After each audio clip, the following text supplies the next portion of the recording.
ലോകത്തിലെ ഏറ്റവും വലിയ മരുഭൂമിയാണ് അന്റാർട്ടിക്ക. പലരും വിചാരിക്കും അത് സഹാറ മരുഭൂമിയല്ലേ എന്ന്. മഴ വളരെ കുറച്ച് മാത്രം ലഭിക്കുന്ന പ്രദേശങ്ങളെയാണ് മരുഭൂമി എന്ന് വിളിക്കുന്നത്. അതാണ് മരുഭൂമിയുടെ നിർവചനം. അങ്ങനെ നോക്കുമ്പോൾ മഴ പെയ്യാത്ത ഈ ഒരു ഭൂഖണ്ഡം ലോകത്തിലെ ഏറ്റവും വലിയ മരുഭൂമിയാണ്. ലോകത്തിലെ ഏറ്റവും വലിയ മണൽ മരുഭൂമിയാണ് സഹാറ. അന്റാർട്ടിക്കയിൽ വീണ് കിടക്കുന്ന ഐസിന്റെ കനം എന്ന് പറഞ്ഞാൽ ഏതാണ്ട് 1.5 കിലോമീറ്റർ ആണ്. ചില ഭാഗങ്ങളിൽ അത് 2 കിലോമീറ്ററും 3 കിലോമീറ്ററും വരെ ഐസ് വീണ് കിടക്കുന്ന ഭാഗങ്ങളുണ്ട്. ലോകത്തിലെ ഏറ്റവും ഉയർന്ന ഭൂഖണ്ഡമാണ് അന്റാർട്ടിക്ക. അന്റാർട്ടിക്കയുടെ ശരാശരി ഉയരം 3 കിലോമീറ്റർ ആണ്. 98% ഐസ് വീണ് ഉറഞ്ഞു കിടക്കുന്ന ഒരു പ്രദേശമാണ് അന്റാർട്ടിക്ക. ഒരു മഞ്ഞിന്റെ അത്ഭുത ലോകം. അന്റാർട്ടിക്കയുടെ പുതിയ എപ്പിസോഡിലേക്ക് എല്ലാവർക്കും സ്വാഗതം. ഞാനിപ്പോൾ ഒരു കിട്ടിയില്ല കാഴ്ച കണ്ടിട്ട് നിൽക്കുകയാണ്. അത് കുറച്ച് ദൂരത്താണ്, പക്ഷെ എൻ്റെ ജീവിതത്തിൽ ആദ്യത്തെ കാഴ്ചയായിരുന്നത്. സമയം ഇപ്പോൾ രാത്രി 11 മണി. നമ്മൾ അന്റാർട്ടിക്കയിലോട്ട് അടുത്തുകൊണ്ടിരിക്കുകയാണ്. ഞാൻ കണ്ട കാഴ്ച എന്താണെന്നറിയാമോ? തിമിംഗലം. എൻ്റെ ജീവിതത്തിൽ ആദ്യമായിട്ട് തിമിംഗലത്തിൽ ഞാൻ കണ്ടു. പക്ഷെ ഇത്തിരി ദൂരത്തായി പോയി. അത് ജസ്റ്റ് ഒന്ന് മറിഞ്ഞു ഇങ്ങനെ മറ്റേ മുകളിൽ നിന്ന് മറ്റേ ഇതൊക്കെ വിടില്ലേ, ശ്വാസം വിടില്ലേ, അതൊക്കെ കാണാം. കുറച്ച് ദൂരത്തായി പോയി, പക്ഷെ നമുക്ക് ഏറ്റവും അടുത്ത് കാണാൻ പറ്റുമെന്ന് വിചാരിക്കണം. എന്നാലും ഞാൻ മിന്നായം പോലെ ആണെങ്കിലും അതിൻ്റെ വാലില്ല, 2 ഇങ്ങനെ വരുന്ന വാലും കണ്ടു, ആ ശ്വാസം വിടുന്നതും കണ്ടു. അതൊരു അത്ഭുത കാഴ്ചയായിരുന്നു. എക്സൈറ്റ്മെന്റ് കൂടി വരാണ്. നമുക്ക് മുമ്പിൽ ഇപ്പോൾ കാണാം. എനിക്ക് തോന്നുന്നത് അത് അന്റാർട്ടിക്കയുടെ ഭാഗമായിട്ടുള്ള ഐലൻഡുകളാണ്. നമ്മൾ ഏകദേശം 12 മണിക്ക് ശേഷം അന്റാർട്ടിക്കയുടെ ആ ഒരു ഐലൻഡിന്റെ തൊട്ടടുത്തേക്ക് എത്തും. ഇന്ന് എനിക്ക് ഉറങ്ങാനായിട്ട് തോന്നുന്നേ ഇല്ല. ഞാനിവിടെ ഡെക്കിൽ വന്ന് ഇങ്ങനെ നിൽക്കുകയാണ്. അത്യാവശ്യം തണുത്ത കാറ്റ് ഇത്തിരി കുറവുണ്ട്, പക്ഷെ തണുപ്പുണ്ട്. എക്സൈറ്റ്മെന്റ് കൂടി വരാണ്. വി ആർ അപ്രോച്ചിങ് അന്റാർട്ടിക്ക, എൻ്റെ 6ാമത്തെ കോണ്ടിനെന്റ്. ഓ, അന്റാർട്ടിക്ക ഭൂഖണ്ഡം. മാംഗോ മോഡോസ് expedition Antarctica. Welcome to Sherin's work.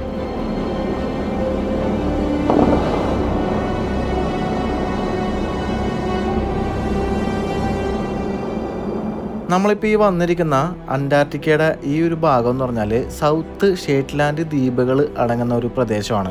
Gate way of Antarctica എന്നാണ് ഈ ഒരു ഐലൻഡുകളെ അറിയപ്പെടുന്നത്. നമ്മൾ ഡ്രേക്ക് പാസേജ് കഴിഞ്ഞ് ആദ്യം എത്തുന്നത് ഈ ഒരു സൗത്ത് ഷേറ്റ്ലാൻഡ് ദ്വീപുകളുള്ള പ്രദേശത്താണ്. 3687 ചതുരശ്ര കിലോമീറ്റർ വിസ്തൃതിയുള്ള ഡ്രേക്ക് പാസേജിന്റെ ഭാഗത്ത് സ്ഥിതി ചെയ്യുന്ന അന്റാർട്ടിക് ദ്വീപുകളുടെ ഒരു കൂട്ടമാണ് ഈ സൗത്ത് ഷേറ്റ്ലാൻഡ് ദ്വീപുകൾ.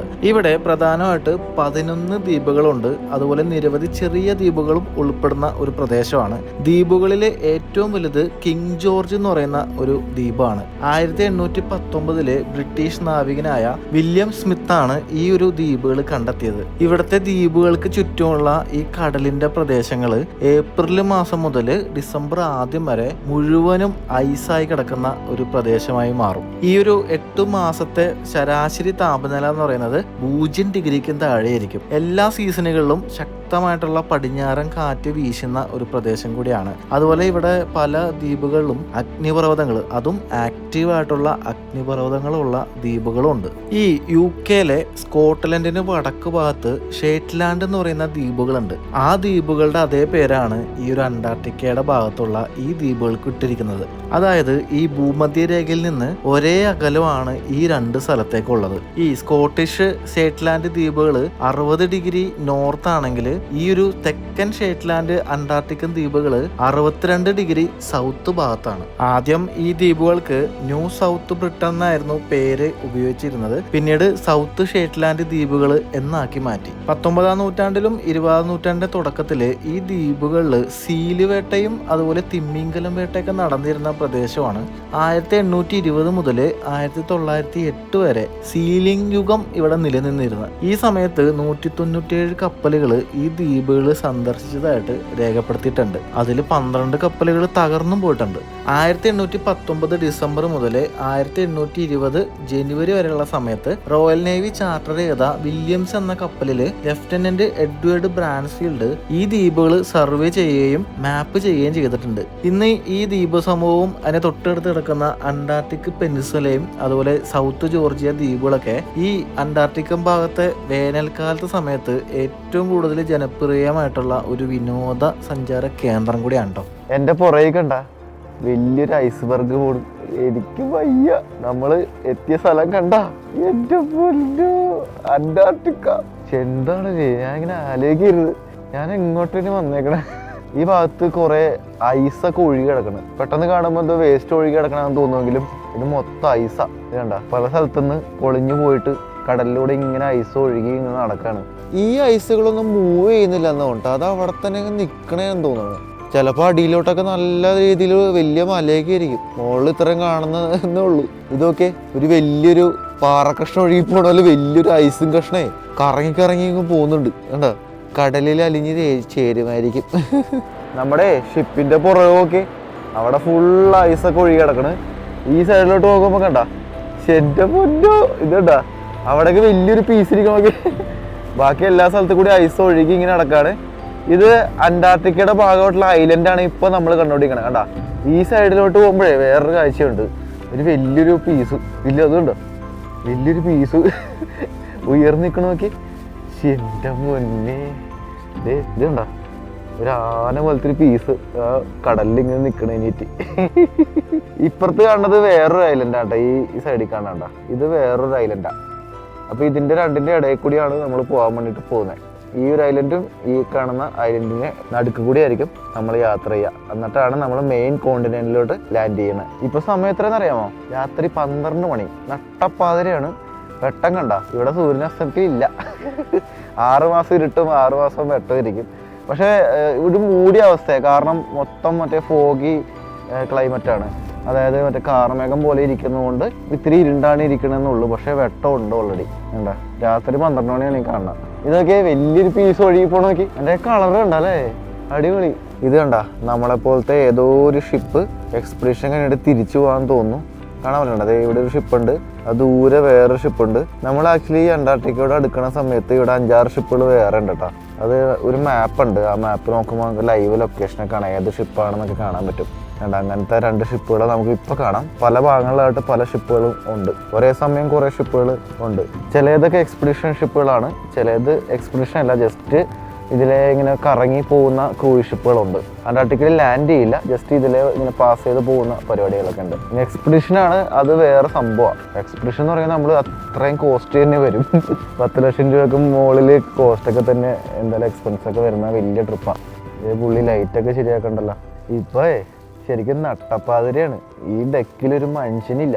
ഈ ജീവനക്കാരൻ എന്തോ വന്നിട്ട് ലൈറ്റ് ഓൺ ആക്കിയിട്ട് പോയി. അതേ കണ്ട ഇവിടെ ലൈറ്റ് ഓൺ ആക്കി പുള്ളി. അത് എനിക്ക് തോന്നുന്നു ഇനി ഷിപ്പുകളൊക്കെ ഉണ്ടാവില്ല ഈ വഴി. നമ്മൾ കര ആവാറായില്ല, അതുകൊണ്ടായിരിക്കും ലൈറ്റ് ഓൺ ആക്കിയിട്ടുണ്ട്. അപ്പോൾ ജോലിക്കാർ മാത്രമേ ഇപ്പോൾ ഇവിടെ ഉള്ളൂ. കപ്പൽ ഓടിക്കുന്ന ക്യാപ്റ്റനും കാണുമായിരിക്കും. വേറെ ആരും ഈ ഡെക്കിൽ പോലും ഇല്ല. എല്ലാവരും ഉറങ്ങാണ്. എനിക്കാണെങ്കിൽ ഉറക്കേ വരുന്നില്ല. എങ്ങനെ ഉറങ്ങും? ഈ സാധനമൊക്കെ അതേ മുമ്പിൽ ഇങ്ങനെ കാണണ്ടേ. പക്ഷേ കുറച്ച് കഴിഞ്ഞിട്ട് പോയി കിടക്കണം. ഞാൻ വിചാരിച്ചൊരു അരമണിക്കൂർ നിന്നിട്ട് പോയി കിടന്ന് ഉറങ്ങാം. കാരണം രാവിലെ അല്ലെങ്കിൽ കിളി പോയിട്ടിരിക്കും, അതാ പ്രശ്നം. എന്തായാലും കുറച്ചും കൂടി എൻ്റെ അടുത്ത് എത്തിയിട്ട് നമുക്ക് കാഴ്ചകൾ കാണാം. എന്നിട്ട് ഞാൻ ഇങ്ങനെ ഉറങ്ങാമെന്ന് വിചാരിക്കുന്നു. എന്നിട്ട് രാവിലെ 7 മണിയാകുമ്പോൾ നിൽക്കാം. ഇപ്പോൾ സമയം 12 മണി കഴിഞ്ഞു. എന്തായാലും എൻ്റെ വലതുഭാഗത്ത് കാണുന്ന പ്രദേശം എന്ന് പറഞ്ഞാൽ അതൊരു ഐലൻഡാണ്. അതിനെ പറയുന്നതാണ് അൻവേഴ്സ് ഐലൻഡാണ് ആ കാണുന്നത്. തൊട്ടിപ്പുറത്ത് ഇടതുഭാഗത്ത് കാണുന്നത് മറ്റൊരു ഐലൻഡാണ്. അതിൻ്റെ പേരാണ് ബ്രാബൻറ്റ് ഐലൻഡ്. അപ്പോൾ ഈ ഐലൻഡിൻ്റെ ഇടയിൽ കൂടിയാണ് നമ്മൾ യാത്ര ചെയ്യുന്നത്. എന്നിട്ടാണ് നമ്മൾ ലാൻഡ് ചെയ്യാൻ പോണത്. ഇത് അന്റാർട്ടിക്കയുടെ ഭാഗമായിട്ടുള്ള ഐലൻഡ് തന്നെയാണ്. അതായത് കോണ്ടിനെൻറ്റിൻ്റെ തൊട്ടടുത്ത് കിടക്കുന്ന അന്റാർട്ടിക്ക ഐലൻഡ്സാണ് ഈ കാണുന്നത്. ഇതിൽ കൂടി പോയിട്ട് നമ്മൾ ലാൻഡ് ചെയ്യാൻ പോകുന്ന സ്ഥലമാണ് യഥാർത്ഥത്തിൽ അന്റാർട്ടിക്ക എന്ന ഭൂഖണ്ഡം. അത് കുറച്ച് ദൂരം കൂടി ഉള്ളൂ. പക്ഷെ അത് രാവിലെ ആവട്ടെ എത്തുമ്പോൾ. നമ്മൾ വിചാരിക്കും ഇത് കാണുന്ന തൊട്ടടുത്തല്ലേ എന്ന്. പക്ഷേ ഇത് സമയമെടുക്കും. ഇത് ഭയങ്കര സ്ലോയിലാണ് ഇപ്പോൾ യാത്ര ചെയ്യുന്നത്. കാരണം എനിക്ക് തോന്നുന്നു ഐസൊക്കെ ഉള്ളതുകൊണ്ടായിരിക്കും. പെട്ടെന്ന് പോയി കഴിഞ്ഞാൽ പ്രശ്നമല്ലേ, അതായിരിക്കും. എല്ലാ ഷിപ്പും ഈ ഭാഗത്ത് ഭയങ്കര സ്ലോയിലാണ് പോകുന്നത്. ആ ഭാഗത്തൊക്കെ എത്തണമെങ്കിൽ തന്നെ മണിക്കൂറുകൾ എടുക്കും. ഞാൻ ആക്ച്വലി ഈ ഐലൻഡ് കാണാൻ തുടങ്ങിയിട്ട് എത്ര മണിക്ക് തൊട്ട് കാണണമെന്നറിയാം? ഒരു 11 മണിക്കോ അതിന് മുമ്പോ 10 മണി ആയപ്പോൾ ഇതിൻ്റെ അറ്റം കാണാൻ തുടങ്ങിയതാണ്. ഇപ്പോൾ സമയം 12:30 ആവണം. ഇപ്പോഴും അടുത്തെത്തിയിട്ടില്ല. മനസ്സിലായി, ഭയങ്കര സ്ലോയിലാണ് ഷിപ്പ് പോകുന്നത്. അപ്പോൾ രാവിലെ 7 മണിക്ക് വേക്കപ്പ് കോള്, അതിനുശേഷം ബ്രേക്ക്ഫാസ്റ്റ്, അതിന് കഴിഞ്ഞിട്ട് ഫസ്റ്റ് ടീം ഇറങ്ങും. നമ്മൾ സെക്കൻഡ് ടീമിലാണ് നമുക്ക് കിട്ടിയേക്കണം ലാൻഡ് ചെയ്യാനുള്ളത്. ഞാൻ നേരത്തെ പറഞ്ഞിട്ട് 4 ഗ്രൂപ്പായിട്ട് തിരിച്ചിട്ടുണ്ട്. കഴിഞ്ഞ എപ്പിസോഡിൽ പറഞ്ഞായിരുന്നു. പല കളറായിട്ടാണ്, അതായത് റെഡ്, ഗ്രീന്, യെല്ലോ, ബ്ലൂ, ഇങ്ങനെ 4 ഗ്രൂപ്പാണ്. അതിനകത്ത് ബ്ലൂവും യെല്ലോവും ആദ്യം ലാൻഡ് ചെയ്യാൻ പോകും. നമ്മൾ ഞാൻ ഗ്രീനാ. നമ്മുടെ മലയാള ചേട്ടന്മാരും ഒക്കെ ഗ്രീനാണ്. ഞാൻ പരിചയപ്പെട്ട കുറച്ച് പേരൊക്കെ ഗ്രീനാ. അപ്പോൾ അവർ സെക്കൻഡാണ്, അതായത് ആദ്യം ലാൻഡ് ചെയ്യും. അപ്പോൾ നമ്മൾ എന്ത് ചെയ്യുന്നത് വെച്ചാൽ നമ്മൾ ക്രൂയിസിന് പോകും. അതിനുശേഷം നമ്മൾ തിരിച്ചു വരും. അതിനുശേഷം നമ്മൾ ലാൻഡ് ചെയ്യാൻ പോകും, എന്നിട്ട് മറ്റവർ ക്രൂസിന് പോകും. അങ്ങനെയാണ് പ്ലാൻ ചെയ്തേക്കണം. അയ്യോ എൻ്റെ പോലെ. അപ്പോൾ എന്തൊക്കെ പ്രൊസീജിയർ ഉണ്ട് എന്നൊക്കെ ഉള്ളത് രാവിലെ കാണിച്ചു തരാം. രാവിലെ എന്ന് പറഞ്ഞാൽ നിങ്ങൾ തൊട്ടടുത്ത് കാണാം, ഞാൻ പോയി നൈസായിട്ട് കിടന്ന് ഉറങ്ങും. ഇപ്പോൾ നിങ്ങൾ അടുത്ത സീൻ കാണാൻ പോകുന്നത് രാവിലത്തെ ആയിരിക്കും. ഇതേ വേറൊരു ഷിപ്പ് പോകുന്നുണ്ട. ഇതൊക്കെ ക്രൂയിസ് ഷിപ്പുകളാണ്, അതായത് എക്സ്പെഡീഷൻ ഷിപ്പല്ല. ഇങ്ങനത്തെ ഷിപ്പ് എന്ന് വെച്ചാൽ ഈ അന്റാർട്ടിക്കയുടെ ഭാഗത്ത് കൂടി ഇങ്ങനെ കറങ്ങുന്നേ ഉള്ളൂ. അപ്പോൾ നമുക്ക് കപ്പലിൽ ഇരുന്നുകൊണ്ട് അന്റാർട്ടിക്ക കാണാം. അത് മാത്രമേ നടക്കുകയുള്ളൂ, നമുക്ക് ലാൻഡ് ചെയ്യാൻ പറ്റില്ല. കാരണം എന്താ അറിയാമോ, ഈ അന്റാർട്ടിക്കൻ ഭാഗത്തെ 500 കൂടുതൽ ആൾക്കാരായിട്ട് നമുക്ക് വരാനായിട്ട് സാധിക്കില്ല. വരണയാണെങ്കിൽ ഇങ്ങനെ കണ്ടിട്ട് പോകാനേ പറ്റുള്ളൂ. അത് മാത്രമല്ല, അറ്റ് എ ടൈം 100 പേർക്ക് മാത്രമേ അന്റാർട്ടിക്കയിൽ ഇറങ്ങാനായിട്ട് സാധിക്കുള്ളൂ. അതിനാണ് പെർമിഷൻ ഉള്ളത്. അപ്പോൾ ഇത്തരം വലിയ ഷിപ്പുകൾ, ഈ ഷിപ്പ് എന്ന് പറയുന്നത് ചിലപ്പോൾ 1000, 2000, 4000 ആൾക്കാരൊക്കെ ചിലപ്പോൾ കാണുമായിരിക്കും. അത്തരത്തിലുള്ള ഷിപ്പുകളൊന്നും അന്റാർട്ടിക്കയിൽ ലാൻഡ് ചെയ്യിക്കാൻ സമ്മതിക്കില്ല. അതാണ് റൂള്. മാക്സിമം 500 പേരിൽ താഴെയുള്ള ഷിപ്പുകൾ മാത്രമാണ് അന്റാർട്ടിക്കയിലോട്ട് എക്സ്പെഡിഷന് വേണ്ടിയിട്ട് പോവുള്ളൂ. ഇപ്പോൾ ഏറ്റവും ബെറ്റർ എന്ന് പറഞ്ഞാൽ ഇപ്പോൾ നമ്മളെ പോലത്തെ 150 പേര് മാത്രമുള്ള ഷിപ്പൊക്കെ ആണെങ്കിൽ ഒരു പ്രശ്നമില്ല, അറ്റ് എ ടൈം 100 പേർക്ക് ഇറങ്ങാം. പക്ഷെ നമ്മൾ അറ്റ് എ ടൈം 100 പേർക്ക് ഇറങ്ങാമെന്ന് പറഞ്ഞാലും നമ്മൾ അങ്ങനെ ഇറങ്ങാറില്ല. നമ്മുടെ ഷിപ്പിൽ ആക്ച്വലി എനിക്ക് തോന്നുന്നു ആ ഒരു ബോട്ടിലെ സോഡിയാക്ക് എന്ന് പറയുന്ന റബ്ബർ ബോട്ട്, അതിനകത്ത് 10 പേർക്ക് ഇറങ്ങാൻ പറ്റുള്ളൂ. അങ്ങനത്തെ എനിക്ക് തോന്നുന്നു കുറച്ച് 3-4 ഇറക്കും. എന്നിട്ട് അറ്റ് എ ടൈം വല്ല 50 പേരെയോ ഒക്കെ ആയിരിക്കും ഇറക്കുള്ളൂ എന്ന് തോന്നണം. അങ്ങനെയാണ് എക്സ്പെഡീഷൻ ഷിപ്പുകളുടെ രീതി. അങ്ങനെ കുറേ റൂളുകളുണ്ട്. ഇവിടെ ഡ്രോൺ പറത്താൻ പാടില്ല, വേസ്റ്റ് ഇടാൻ പാടില്ല, അങ്ങനെ പിന്നെ ഇത്ര പേരെ ലാൻഡ് ചെയ്യുമ്പോൾ അറ്റ് എ ടൈം ഇറങ്ങാൻ പാടുള്ളൂ. അങ്ങനെയുള്ള കുറേ കാര്യങ്ങളുണ്ട്. അങ്ങനെ കുറച്ച് നേരം കിടന്ന് ഉറങ്ങി. ഇപ്പോൾ സമയം 6:30. 7 മണിയാകുമ്പോൾ നമ്മൾ ബ്രേക്ക്ഫാസ്റ്റ് സ്റ്റാർട്ട് ചെയ്യും. അതിനുശേഷം നമ്മൾ പുറത്തോട്ട് പോകും. ഞാൻ ആ ജനലിൽ കൂടി പുറത്തൊക്കെ നോക്കിയപ്പോൾ കണ്ട കാഴ്ച കാണിച്ചു തരാം. ഇത് കണ്ട, ഓ എൻ്റെ പൊന്നോ, വാ. ഇങ്ങനെയൊന്നുമല്ല, നമുക്ക് കിടിലായിട്ട് പുറത്തോട്ട് കാണാം. വാ. നമ്മളപ്പോൾ 8ാമത്തെ ഡെക്കിലേക്ക് വന്നേക്കാണ്. ആളുകളൊക്കെ ഇപ്പോൾ പുറത്തിറങ്ങിയിട്ടുണ്ട്. എൻ്റെ പൊന്നോ, അന്റാർട്ടിക്ക. എൻ്റെ ദൈവമേ, എനിക്കിത് വിശ്വസിക്കാൻ പറ്റുന്നില്ല കേട്ടോ. തുറക്കൂ. അയ്യോ, ഇതെന്താണിത്? ഇവിടെയൊക്കെ കണ്ണാടി പോലെ ഇരിക്കുന്നു വെള്ളമൊക്കെ. അയ്യോ, എനിക്കിത് വിശ്വസിക്കാൻ പറ്റുന്നില്ല. അന്റാർട്ടിക്ക ഇത് കണ്ട, എന്താണിത്? അടിപൊളി. ആ സൈഡിൽ നിന്ന് പോയി നോക്കട്ടെ. ഇവിടെയൊക്കെ ഫുള്ള് മഞ്ഞ് വന്ന് വീണിട്ടാണ് ഈ വെള്ളം. എന്താ എൻ്റെ പൊന്നളിയാ, നമ്മൾ ലാൻഡ് ചെയ്യാറായാവോ? ഇത് നോക്കി, ഇത് വലിയ മഞ്ഞ് പീസൊക്കെ പോകുന്നു. ഇത് കണ്ട, കണ്ണാടി പോലെ ഇരിക്കണല്ലേ ആ വെള്ളം തിളങ്ങുന്നു. ഈ ഷിപ്പ് ഐസ് ബ്രേക്ക് ചെയ്യുന്ന ഷിപ്പാണ്. അതാണ് ഇടയ്ക്കിടയ്ക്ക് സൗണ്ടൊക്കെ ഐസൊക്കെ ഇടിച്ച് പൊട്ടിച്ചാൽ പോകുന്നത്. പക്ഷെ എൻ്റെ പൊന്ന്, അത് കണ്ട, നമ്മളങ്ങനെ എത്തിയിരിക്കുകയാണ്.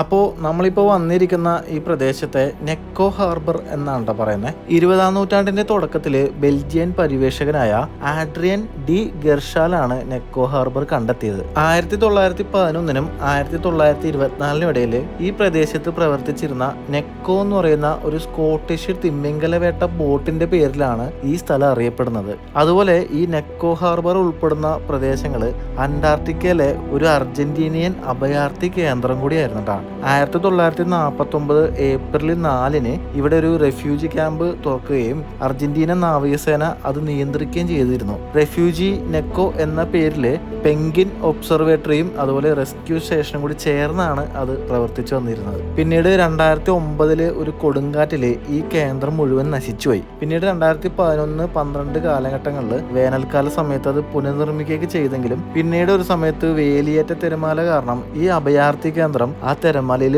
ഒലിച്ചുപോയി. അതിന്റെ കോൺക്രീറ്റ് ബേസുകളൊക്കെ ഇപ്പോഴും ഉണ്ട് കേട്ടോ. ഈ നെക്കോ ഹാർബറിനെ ബേർഡ് ലൈഫ് ഇന്റർനാഷണല് ഒരു പ്രധാന പക്ഷി ജൈവ വൈവിധ്യ മേഖലയായിട്ട് തരംതിരിച്ചിട്ടുണ്ട്. കാരണം 250-ലധികം ജെന്റു പെൻഗ്വിനുകളുടെ ബ്രീഡിംഗ് കോളനി കൂടിയാണ് ഈ ഒരു സ്ഥലം. അതുപോലെ നമ്മൾ ഈ അന്റാർട്ടിക്കയിലോട്ട് പ്രവേശിച്ചത് സൗത്ത് ഷേറ്റ്ലാൻഡ് ദ്വീപുകളുടെ സമീപത്ത് കൂടിയാണ്. അപ്പോൾ ആ ദ്വീപുകളൊക്കെ അടങ്ങുന്ന ഒരു പ്രദേശത്ത് തന്നെയാണ് നമ്മൾ ഇപ്പോൾ നിൽക്കുന്നത്. അപ്പോൾ ഈ ദ്വീപുകൾ 1908 മുതൽ യുണൈറ്റഡ് കിങ്ഡത്തിൽ നീക്കത്തിനും അതുപോലെ 1962 മുതൽ ബ്രിട്ടീഷ് അന്റാർട്ടിക് ടെറിട്ടറിയുടെയും ഭാഗമാണെന്നാണ് അവർ അവകാശപ്പെടുന്നത്. അതുപോലെ 1940 മുതൽ ചിലി എന്ന രാജ്യവും ഈ ഒരു ദ്വീപുകൾക്ക് മുകളിൽ അവകാശം ഉന്നയിക്കുന്നുണ്ട്. അതുപോലെ തന്നെ 1943 മുതൽ അർജന്റീനയും ഈ ദ്വീപുകൾക്ക് മുകളിൽ അവകാശം ഉന്നയിക്കുന്നുണ്ട്. 1959 അന്റാർട്ടിക് ഉടമ്പടി പ്രകാരം ഈ ദ്വീപുകൾക്ക് മുകളിൽ ആർക്കും തന്നെ പരമാധികാരം ഇല്ല. സൈനിക ആവശ്യങ്ങളല്ലാത്ത ഏതൊരു കാര്യം ഉപയോഗിക്കാൻ എല്ലാവർക്കും സ്വാതന്ത്ര്യമുണ്ട്. അതുപോലെ പല രാജ്യങ്ങളുടെ ആയിട്ട് 16ഓളം ഗവേഷണ കേന്ദ്രങ്ങൾ ഈ ദ്വീപുകളിൽ പ്രവർത്തിക്കുന്നുണ്ട്. അവയിൽ ഭൂരിഭാഗവും കിങ് ജോർജ് എന്ന് പറയുന്ന ദ്വീപിലാണ് സ്ഥിതി ചെയ്യുന്നത്. ചിലിയുടെ സ്റ്റേഷനാണ് എണ്ണത്തിൽ ഏറ്റവും വലുതും. Argentina, Bulgaria, Brazil, Chile, China, Ecuador, Spain, South Korea, Peru, Poland, Russia, Uruguay, United States of America ഇത്രയും രാജ്യങ്ങളുടെ റിസർച്ച് സ്റ്റേഷനുകൾ ഈ ദ്വീപുകളിൽ പ്രവർത്തിക്കുന്നുണ്ട്. അതിൽ പലതും വേനൽക്കാലത്ത് മാത്രമാണ് പ്രവർത്തിക്കുന്നത്. ചില സ്റ്റേഷനുകൾ സ്ഥിരമായിട്ടും പ്രവർത്തിക്കുന്നുണ്ട്. ഇവിടെ നിന്ന് നോക്കുമ്പോഴേ നമ്മൾ ലാൻഡ് ചെയ്യാൻ പോണ നിക്കോ ഹാർബർ കാണാൻ പറ്റുമെന്നാണ് പറഞ്ഞത്. ആ സൈഡിലും കണ്ട ആ ഭാഗത്ത് നമ്മൾ അങ്ങോട്ടാണ് ആക്ച്വലി പോയിക്കൊണ്ടിരിക്കുന്നത്. ഇവിടെ എല്ലാവർക്കും ഭയങ്കര എക്സൈറ്റഡ് അടിച്ച് നിൽക്കാറ്. കാരണം എല്ലാവരുടെ ആഗ്രഹിച്ചൊരു സ്ഥലമാണല്ലോ. അപ്പോൾ എല്ലാവരും പല ടൈപ്പ് പോസിലൊക്കെ ഫോട്ടോ ഒക്കെ എടുത്ത് തകർക്കുന്നുണ്ട്. ഇപ്പോൾ സമയം 7 മണി കഴിഞ്ഞു.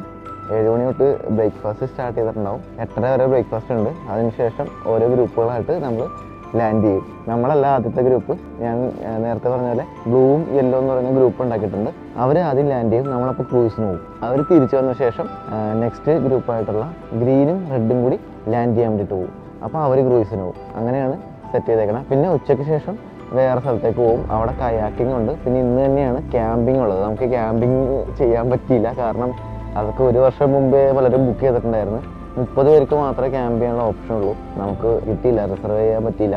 എന്തായാലും കുഴപ്പമില്ല, അന്റാർട്ടിക്ക നമ്മൾ ഇറങ്ങുന്നുണ്ടല്ലോ, അതിന് വലിയ കാര്യം. അപ്പോൾ ക്യാമ്പ് ചെയ്യണമെങ്കിൽ $395 എക്സ്ട്രാ പേയ്മെൻറ്റ് കൊടുക്കേണ്ടത്.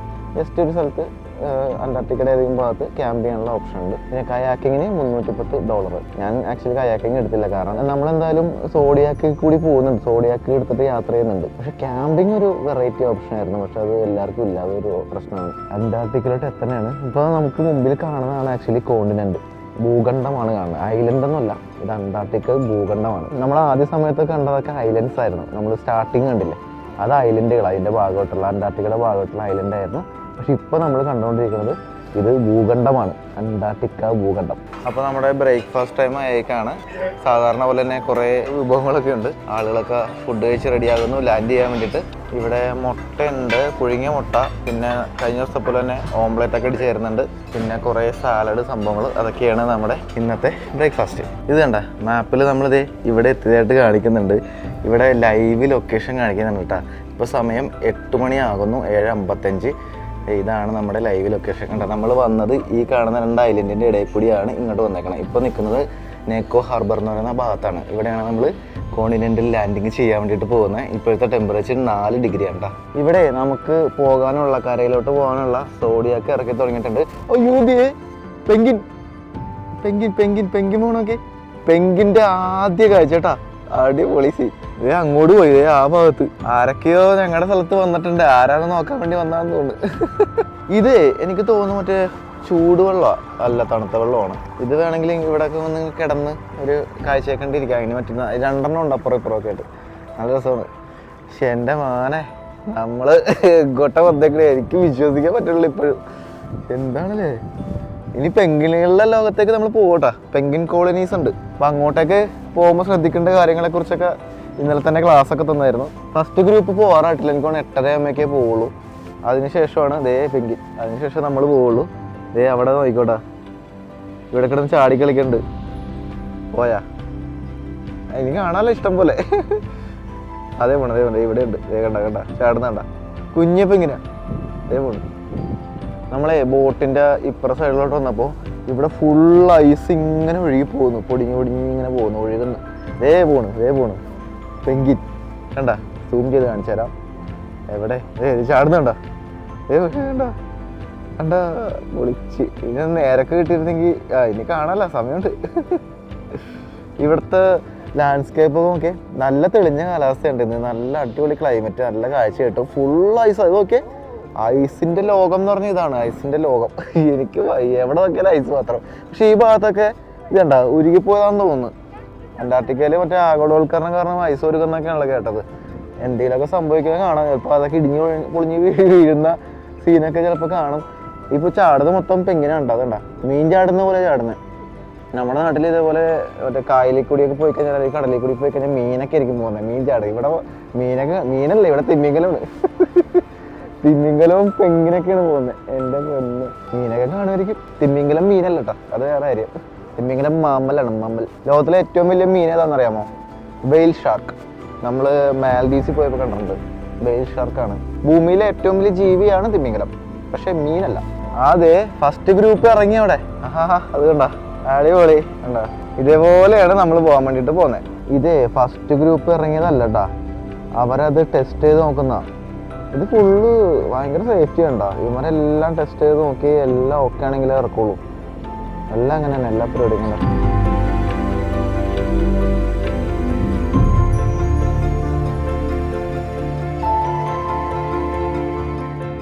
അപ്പോൾ ഞാൻ നൈസായിട്ട് റൂമിലൊക്കെ പോയി ഡ്രസ്സൊക്കെ എടുത്തിട്ടു. ഈ ജാക്കറ്റ് ഇട്ട് വേണം പുറത്തോട്ട് ഇറങ്ങാൻ, അങ്ങനെയാണ് പറഞ്ഞേക്കണം. അപ്പോൾ ഇത് ഇവർ തന്ന ജാക്കറ്റാണ്, ബ്ലൂ കളറിലെ. അത്യാവശ്യം നൈസ് ജാക്കറ്റാണ്, വാട്ടർ പ്രൂഫാണ്. കുറേ കള്ളിയൊക്കെ ഉണ്ട്, ഇഷ്ടംപോലെ സാധനങ്ങൾ ഇടാം. ഞാൻ എൻ്റെ ഗോപ്രോ ക്യാമറ ഒക്കെ ഇവിടെ ഇട്ടിട്ടുണ്ട്. പിന്നെ കുറേ തുണിയും മറ്റേ ക്യാപ്പും ഒക്കെ വാരി വലിച്ചിട്ടിട്ടുണ്ട്. ഇഷ്ടംപോലെ സ്ഥലമുണ്ട് കേട്ടോ. ഈ കൊള്ള എനിക്ക് ഇഷ്ടപ്പെട്ടു. വാട്ടർ പ്രൂഫ് പാൻറ്റ് ഞാൻ ഇവിടെ നിന്ന് റെൻറ്റിന് എടുത്തു, കാരണം ഞാൻ എടുക്കാൻ മറന്നുപോയി. $40 എൻ്റെ ഒരു ട്രിപ്പ്. എന്തെങ്കിലും ആവട്ടെ. അതെന്താണെന്ന് വെച്ചാൽ വാട്ടർ പ്രൂഫ് ഇല്ലെങ്കിൽ നമുക്ക് ചില സമയത്ത് വെള്ളത്തിൽ ടച്ച് ചെയ്യേണ്ടി വരും. അപ്പോൾ പാൻറ്റൊക്കെ നനഞ്ഞാൽ ഈ തണുപ്പല്ല, പണി കിട്ടും. ഇതേ ഇവിടെ ഓരോ ആൾക്കാരെ ബോട്ടിലോട്ട് കയറ്റി തുടങ്ങിയിട്ടുണ്ട്. ഇത് ഫസ്റ്റ് ഗ്രൂപ്പുകാരാ, അതായത് 4 ഗ്രൂപ്പായിട്ട് തിരിച്ചിട്ടുണ്ടല്ലോ. Blue, yellow, green, red. അപ്പോൾ ബ്ലൂവിനെയും യെല്ലോനെയാണ് ഇപ്പോൾ കൊണ്ടുപോകുന്നത്. അവരിറങ്ങിയിട്ട് വരും, അതിനുശേഷം അടുത്ത ആൾക്കാരെ കൊണ്ടുപോകുള്ളൂ. നമ്മൾ ഗ്രീനാണ്, നമ്മൾ അടുത്ത സെഷനിലാണ് ഉള്ളത്. അതെന്താ സംഭവം എന്ന് വെച്ചാൽ ഞാൻ നേരത്തെ പറഞ്ഞിട്ടുണ്ട്, ഇവിടെ അറ്റ് എ ടൈം 100 പേര് താഴെ, 100 പേര് മാക്സിമം അത്രേ ലാൻഡ് ചെയ്യാൻ പാടുള്ളൂ. അങ്ങനെ റൂളുണ്ട്, അതുകൊണ്ടാണ് അങ്ങനെ കൊണ്ടുപോകുന്നത്. ഇപ്പോൾ ഒരു ബോട്ടിൽ 10 പേര് വെച്ചിട്ടാണ് ഇവർ കൊണ്ടുപോകുന്നത്. അങ്ങനെ എനിക്ക് തോന്നുന്നു 30 പേര് അറ്റ് എ ടൈം കൊണ്ടുപോകും. അത് കഴിഞ്ഞിട്ട് അടുത്ത സെക്ഷൻ, അത് കഴിഞ്ഞാൽ അടുത്ത ആൾക്കാർ, അങ്ങനെ മാറി കൊണ്ടുപോകത്തുള്ളൂ. അതാണ് ഈ എക്സ്പെഡീഷൻ ഷിപ്പ് വരുന്നതിൻ്റെ കാരണം. ഈ ഷിപ്പിലാകെ 151 പേരുള്ളൂ. വലിയ ഷിപ്പുകൾക്ക് ഇവിടെ ലാൻഡ് ചെയ്യാൻ അനുവാദമില്ല. അതായത് വല്ല 1000, 2000, 3000 ഒക്കെ ആയിട്ട് വരുന്ന ഷിപ്പുകളൊക്കെ ഇല്ലേ, ആൾക്കാരായിട്ട് തന്നെ, അത്തരം ഷിപ്പുകൾക്ക് ഇവിടെ ലാൻഡ് ചെയ്യാൻ പാടില്ല. അവർക്ക് ജസ്റ്റ് ഇതിലെ പാസ് ചെയ്ത് മാത്രമേ പോകത്തുള്ളൂ. ഇത്തരം എക്സ്പ്രഷൻ ഷിപ്പ് ആണെങ്കിൽ അതിനകത്ത് 200 പേര് താഴേക്ക് ആൾക്കാരുണ്ടാവുള്ളൂ. അങ്ങനെയുള്ളവർക്ക് ഇവിടെ ഇറങ്ങാനായിട്ട് ലാൻഡ് ചെയ്യാനായിട്ട് പറ്റുള്ളൂ. ഇതേ ഓരോരുത്തരായിട്ട് ബോട്ടിൽ ഇങ്ങനെ പൊക്കോണ്ടിരിക്കുകയാണ് മോനെ. നമ്മുടെ ഊഴത്തിന് വേണ്ടിയിട്ട് നമ്മൾ വെയിറ്റ് ചെയ്യുന്നു. അന്റാർട്ടിക്ക. അയ്യോ, ഓൾറെഡി കുറച്ച് പേര് ഇതേ അവിടെ പോയി ലാൻഡ് ചെയ്തിട്ടുണ്ട്. അവർ ആ മലയുടെ മുകളിലോട്ടൊക്കെ കയറി പോകുന്നുണ്ട്. കണ്ടാ, ഇത് കോണ്ടിനെന്റൽ ലാൻഡിങ് ആണ് കേട്ടോ. അന്റാർട്ടിക്ക ഭൂഖണ്ഡത്തിലാണ് നമ്മൾ ഇറങ്ങണത്. നമ്മൾ വേറെ ഐലൻഡിലോ സംഭവങ്ങളോ അല്ല. ഐലൻഡിലൊക്കെ പോകുന്നുണ്ട് അടുത്ത ദിവസങ്ങളിലൊക്കെ. പക്ഷെ ഇത് ഈ കാണുന്നത് ഭൂഖണ്ഡമാണ്, ഭൂഖണ്ഡം. എനിക്ക് വയ്യ. അവിടെ പെങ്കിനൊക്കെ ഉണ്ട്.